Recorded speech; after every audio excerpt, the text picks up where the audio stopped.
La la la.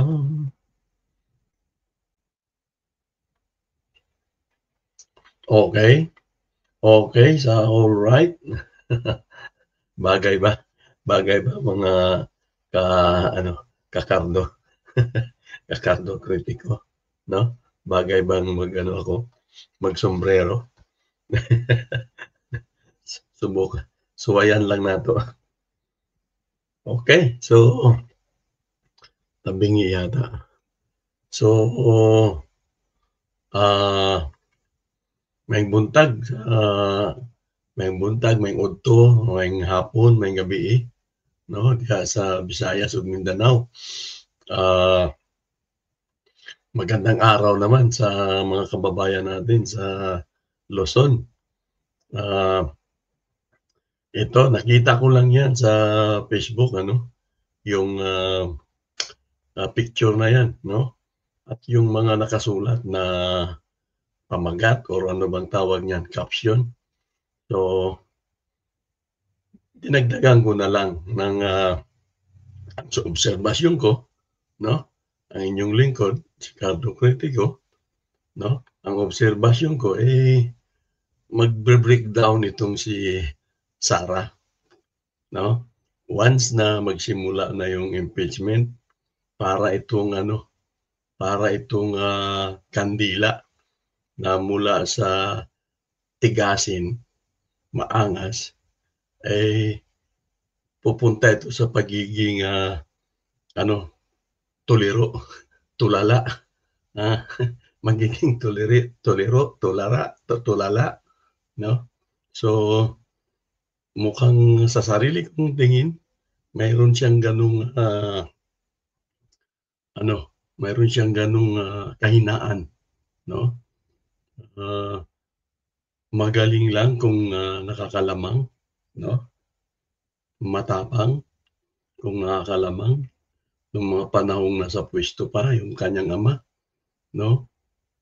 Kung kunyari nasa local government siya, siya yung mayor 'no, so matapang, maangas 'no. Pero ngayon na talagang, pinipitpit 'no, pinipitpit siya, nawala na yung mga kakampi 'no, hindi na hindi na ama niya ang presidente 'no, kahit yung local, kahit yung PNP, AFP ay, dumidistansya na sa kanya, wala na 'no.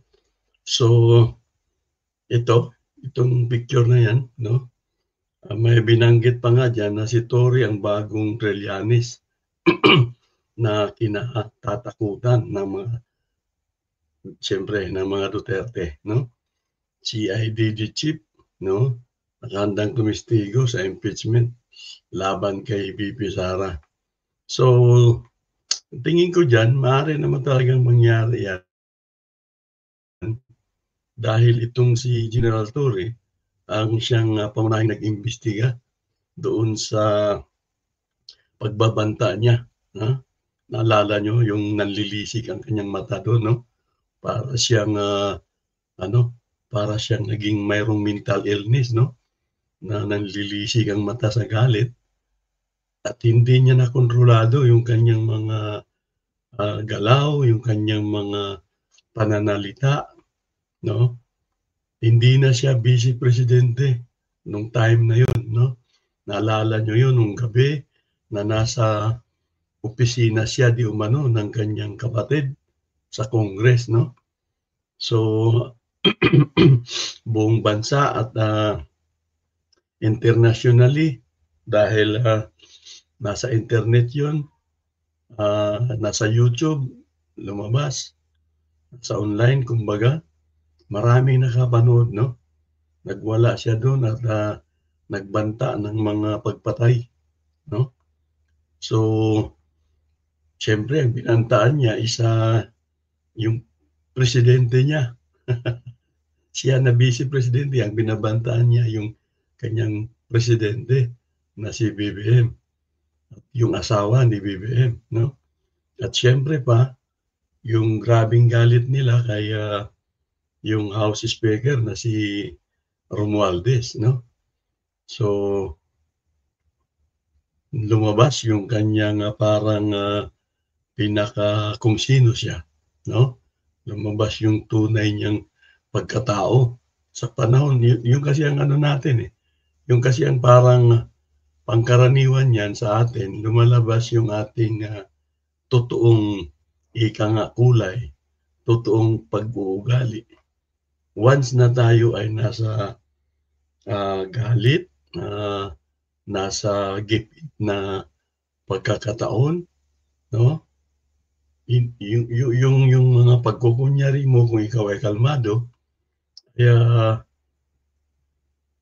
nagagawa mo 'yan kung kalmado ka, 'no? Pero 'pag, nasa panahon ka na ng, galit, na alak o, druga, 'no, lumalabas yung totoong ikaw, 'no? So, 'yan ang nangyari kay, Sara Duterte, 'no? So, ito namang si General Torre, grabe ang galit niya diyan, 'no? Dahil, hindi sila tinatantanan, 'no? Mula doon sa panahon na, gumawa ng kagaguhan o kalokohan itong si Kibuloy, ay, si General Torre na ang, naghuli o humuli, 'no?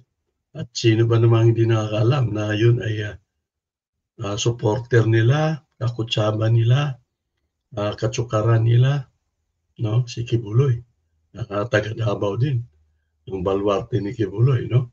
So, kahit na i-deny nila, sila ay nagtutulungan, 'no? Sila ay nagkukutsabahan diyan sa Davao, maging nung nakaraang eleksyon nung, panahon ni Duterte noong 2016, 'di ba? Yung mga helikopter o eroplano man 'yan ni Kibuloy, ay pinapagamit kay Duterte, 'no, para sa pangangampanya. So, 'yan ang nakikita natin, 'no? Once na magsimula yung impeachment ay, magiging, matutunaw ito, 'no?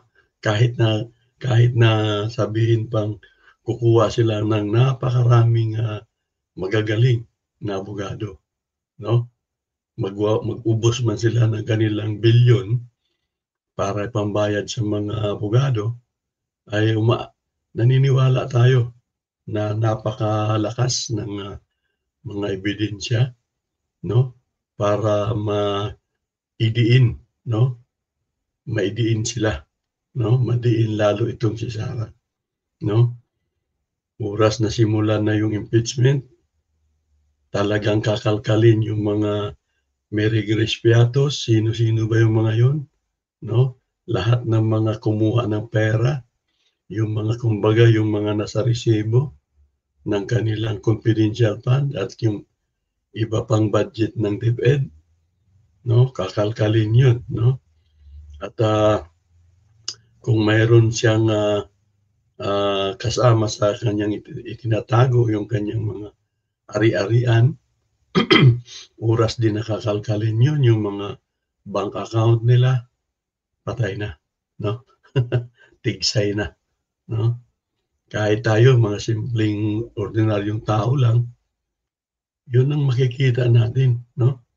Yun talaga ang, tutunguhin ng impeachment na 'yan, 'no? Tandaan natin panahon ni Erap, 'no? Habang nanonood ang milyon-milyong Pilipino, nagbibigay ito ng, clamor, 'no?